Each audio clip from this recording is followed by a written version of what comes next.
I have prayed for you, that your faith should not fail. Luke chapter 22, verse 32. Beloved in Christ, you are cordially invited, for the meditation of the Word, taken for today. You would have heard of cranberries and also seen it. With it, it is the bounce test that counts and qualifies.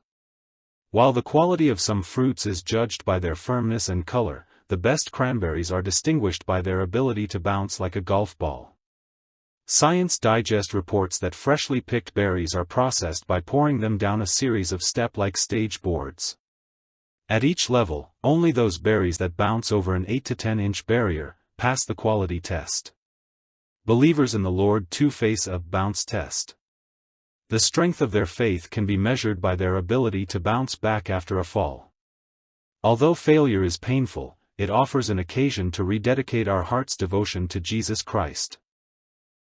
The Bible also talks of some characters who bounced back, after being knocked down, in their walk with God. David, known as a man after God's own heart, also had a major fall. His adultery with Bathsheba and subsequent arrangement for her husband's death was a grievous sin. Yet, when confronted by the prophet Nathan, David did not make excuses, he confessed his sin immediately.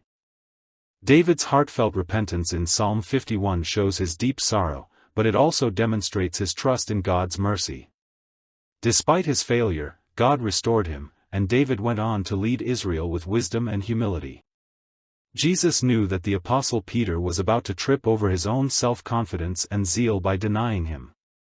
Yet the Lord saw beyond this deadly failure to the disciples' repentance and restoration. When he assured Peter that he had prayed that his faith would not fail, he was saying, in effect, Peter, you will bounce back after your fall. Peter, as was told by Jesus, failed when he denied Jesus 3 times during the night of his arrest. Imagine the shame and guilt Peter must have felt after this betrayal. But Peter did not stay in his failure. After the resurrection, Peter did not let his mistake define him.